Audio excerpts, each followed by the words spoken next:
নমস্কার বন্ধুরা, সুজাতাস কিচেনে আপনাদের সকলকে স্বাগত। শীতে মা প্রকৃতি আমাদের শাক সবজিতে একদম ভরিয়ে রাখে। আর তার মধ্যে থেকে আজ আমি নিয়ে নিয়েছি বেথো শাক বা বেথুয়া শাক। এটার পুষ্টিগুণ প্রচুর, এতে আছে পালং শাকের থেকেও অনেকটা বেশি আয়রন, তাই এটা অবশ্যই আপনার খাদ্য তালিকায় রাখবেন। প্রথমে আমি দুয়াটি শাক নিয়ে এটাকে একটুখানি বেছে নিয়েছি এবং তারপর এটাকে কুচিয়ে নিচ্ছি। খুব বেশি মিহি করে কুচানোর দরকার নেই। এরপরে আবারও কয়েকবার করে আমি ধুয়ে জলটা ঝরিয়ে নিলাম। শাক অবশ্যই খুব পরিষ্কারভাবে ধুয়ে নিতে হবে। একটা পাত্রের মধ্যে 1 বাটি মতো জল গরম করতে বসালাম এবং তার মধ্যে শাকটা দিয়ে দিচ্ছি। খুব সামান্য নুন দিয়ে দিলাম।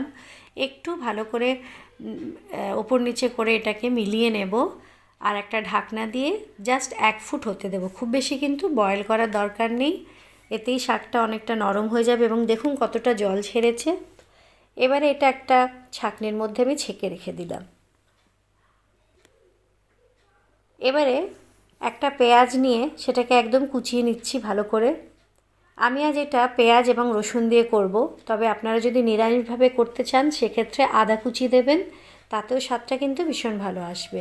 একটা পেঁয়াজকে কুচিয়ে নিচ্ছি আর 5 কোয়া মতো রসুন নিয়ে নিলাম, এগুলোকেও একদম ছোট ছোট করে কুচিয়ে নেব।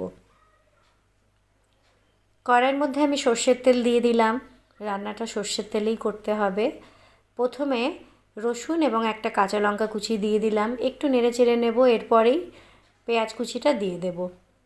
পেঁয়াজটাকেও হালকা করে একটু ভাজবো, খুব বেশি কিন্তু লাল করব না। দেখুন একটু ভাজা হয়ে গেছে, সুন্দর রং চলে এসছে। একটা মিডিয়াম সাইজের টমেটোকে আমি কুচিয়ে নিয়েছিলাম, সেটা দিয়ে দেব। টমেটোটাকেও ভাজবো আর এখানে আমি নুনটা পরিমাণ মতো দিয়ে দেবো, আর শাকে নুন দেবো না। টমেটোতে নুন দেওয়ার ফলে খুব তাড়াতাড়ি এটা গলে আসবে এবং ভাজাও হয়ে যাবে। এই রেসিপিটা অবশ্যই ট্রাই করবেন, ভীষণ ভালো স্বাদ হয়। খুব সামান্য আমি হলুদ গুঁড়ো দিয়ে দিলাম। এটা অপছন্দ থাকলে হলুদটা নাও দিতে পারেন, অনেকে শাকে হলুদ দেয় না। এবারে শাকটা আমি দিয়ে দিলাম আর যে জলটা ছেঁকে রেখেছিলাম সেখান থেকে অল্প একটু জল দিয়ে দেব। ভালো করে সব কিছুর সাথে মিলিয়ে নেব। একটা ম্যাশারের সাহায্যে খুব ভালো করে ম্যাশ করে দেব। ম্যাশারের সাহায্যে ম্যাশ করে দিতে হবে, আর যদি ম্যাশার না থাকে গ্লাসের পেছনের অংশ দিয়েও আপনারা এটাকে করে নিতে পারেন। কিছুক্ষণের মধ্যেই দেখুন খুব ভালোভাবে শাকটা ম্যাশ হয়ে এসছে।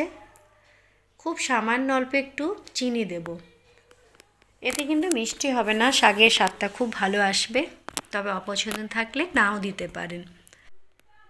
এবারে গ্যাসের ফ্লেমটা একটু জোরে করে শাকটাকে একটু শুকিয়ে নেব। ভীষণ সুন্দর স্মেল আসছে, আমার শাকটা প্রায় ভাজা হয়ে গেছে।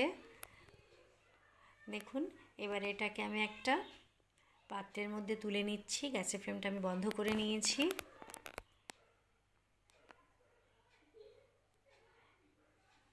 ওপর থেকে আমি একটা তারকা দিয়ে দেব।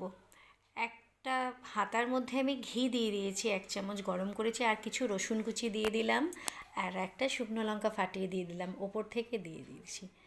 এভাবে যদি আপনারা তরকা দিয়ে দেন ভীষণ ভালো স্বাদ আসে। হালকা হাতে এটা মিলিয়ে নিলাম, তৈরি হয়ে গেল বেথো শাকের রেসিপি।